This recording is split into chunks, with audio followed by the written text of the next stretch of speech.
my game and I'ma head out west, where real women come equipped with scripts and fake breasts. Find a nest in the hills, chill like Flint, buy an old drop top.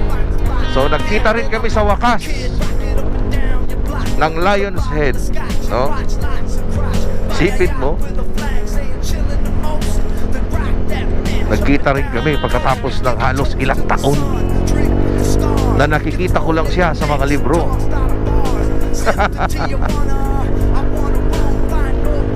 Ignorante tayo eh. So ang totoo niya, ngayon lang ako nakapunta dito sa Baguio. Pero sabi nga nila, it's better to be late than nothing. So meron lang tayong pupuntahan. Yun. Mamaya update ko kayo kung saan tayo pupunta. Parang ang daming pulis sa kalsada. O dito meron pang HPG, may SWAT, may tangke pa. Ano kayang meron dito? Kapag tanong nga tayo kung saan yung Sir, saan po ba yung main gate ng PMA? Ay, dito sir. Maraming mga nakakalat na mga kasama namin pulis sir. Oo. Pagkatapos niyo yung access road na to, kanan sir. Kanan po. Sige po. Salamat, salamat.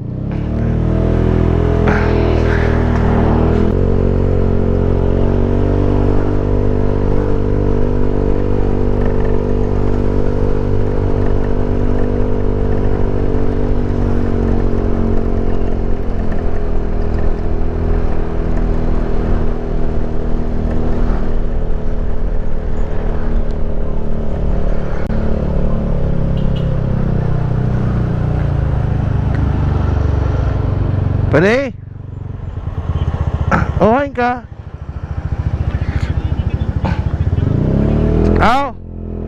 Hain ka? Sige, sige. Okay.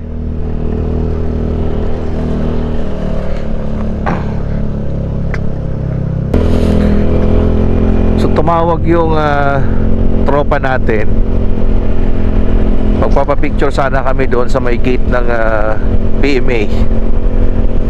Kaya lang, graduation pala ngayon at nandito si President BBM. Medyo mahigpit yung security eh. So hindi na lang muna kami magpapapicture. Nag-agi ka dyan? Iyo! Hindi dapat. Putang ina. Marin nakalaw ka.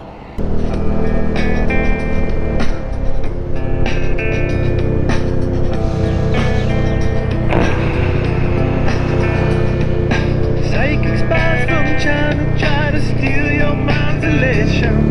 A little girl from Sweden dream of silver screen quotation. And if you want these Hindi ka tayo paligdi. Yan na. Kaya lang, pasok pa mang kita, no? Lasog pa man kita. Ayan na? Ayan na? they tell the world in all of Western civilization, the sun may rise in the east, at least it's settled in a final location. It's understood that Hollywood sells Californication.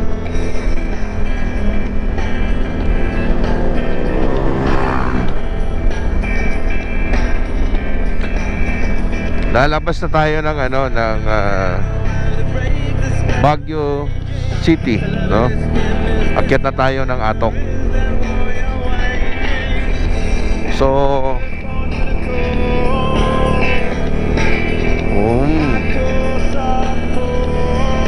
daming pine trees dito. Mga gandang bahay sa Baguio,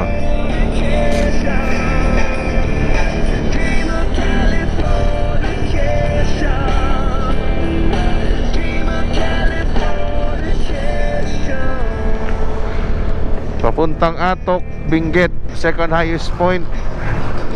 Galing doon sa pinuntahan namin sa Port del Pilar, no, sa PMA is 57 kilometer. A teenage guy with a baby inside, getting high on information. And buy me a star on the boulevard, it's kind of Pakaliwa.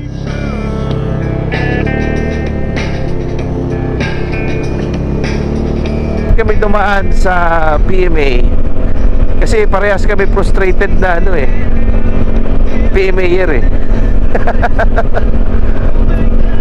Kung hindi ako bumagsak nung high school sa math, no, siguro nakapasok kami sa PMA.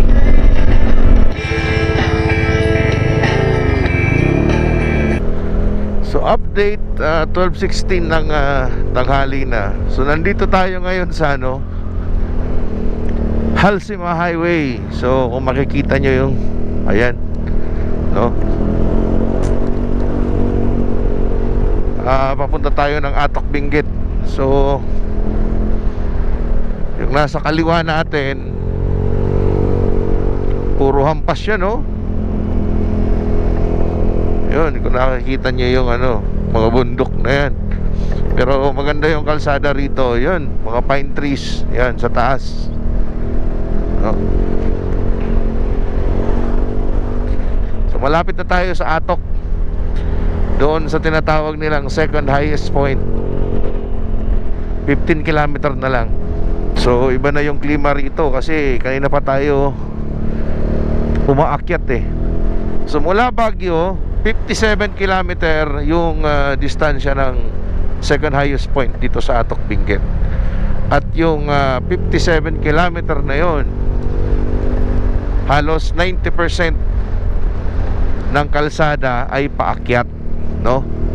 Puro paakyat. So kakaunti lang yung ganitong ano, medyo nag-flat na siya. Pero nasa taas na kasi tayo eh. Yun. So kung nakikita nyo yung mga bundok na yan, no?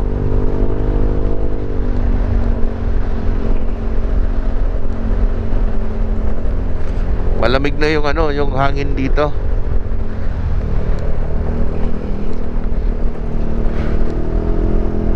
Puro naka-jacket na yung mga tao eh. Malamig na, parang nasa level 3 na ng aircon, no? Lamig. Lalong nilalamig ako dahil hindi ako nagwantes yung sa kaliwang kamay ko kasi yun ang pinapipindot ko ng ano eh. Nahihirapan kasi ako pumindot ng action camera natin na nakagwantes, no? Hindi ko pa kabisado yun.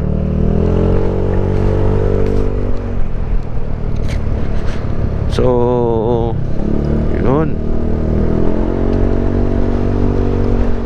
malapit na tayo.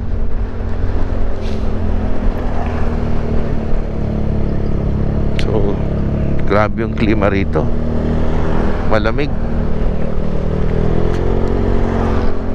Eh kung isipin summer ngayon pero sobrang lamig.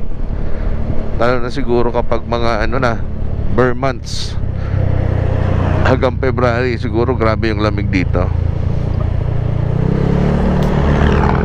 Yun. Doon yung mga farm nila sa taas ng bundok, oh. Yun.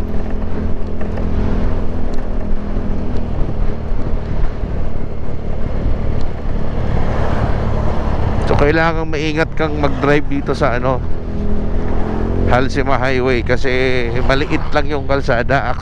Halos wala siyang ano eh, wala siyang shoulder, no? Yan, tingnan nyo yan, walang shoulder. Talagang kalsada lang talaga. So marami kang makakasalubong din na sasakyan kasama yung mga truck, no? Ang totoo niyan, kanina pa kami nagmumotor, medyo natatagalan kasi kami dahil yung mga nasusundan namin kanina, ang hirap mag-overtake, no? Parang dapat yan, yung mga ganyan, no? Hindi ka naman makapag-overtake niyan kasi hindi mo naman alam yung kasalubong mo, hindi mo naman nakikita eh. Puro blind spot. Tapos maliit pa yung kalsada. So tsaga-tsaga lang yun.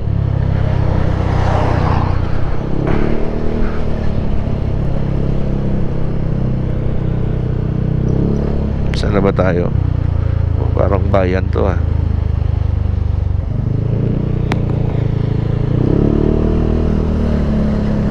Daming prutas, mga fruit stand, mga saging.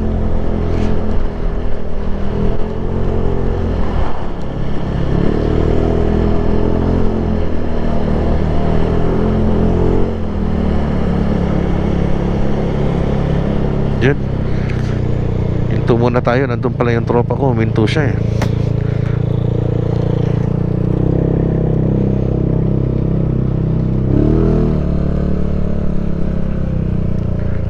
Smoke break.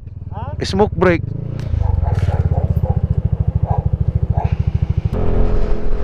Malapit na tayo sa Atok. Second highest point na highway system dito sa Pilipinas. 12 kilometers na lang. Malapit na.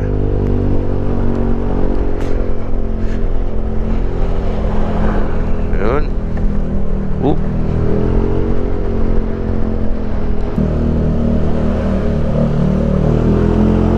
Daan-daan lang tayo dahil sinasatisfy natin yung mga tanawin na dito sa ano, mga nakikita natin. Yan. Tingnan mo yung bundok dito. Daming pine tree sa taas.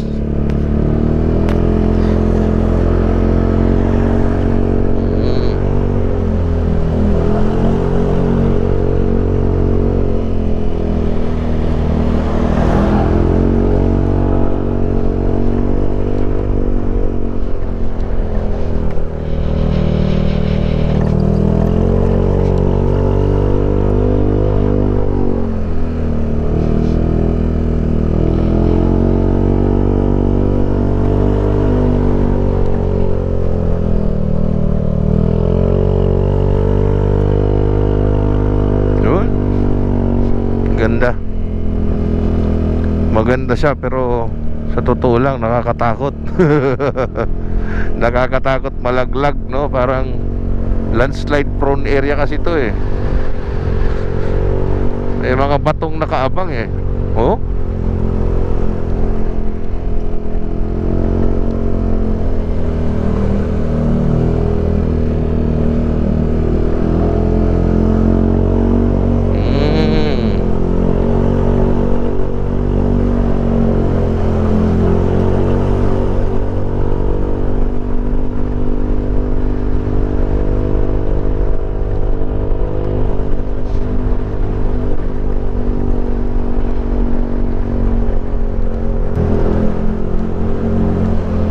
Parang nandito yata yung tinatawag nilang half tunnel eh. So, makikita natin yun dito sa dulo. Kung nandito nga yun.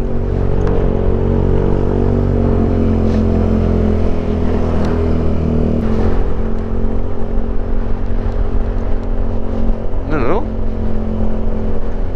Makikita nyo yan? Oh. Wow.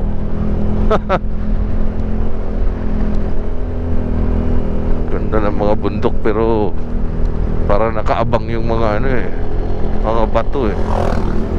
Oh, ganda. Ito yata yung half tunnel eh. Oh, ito nga. Oh.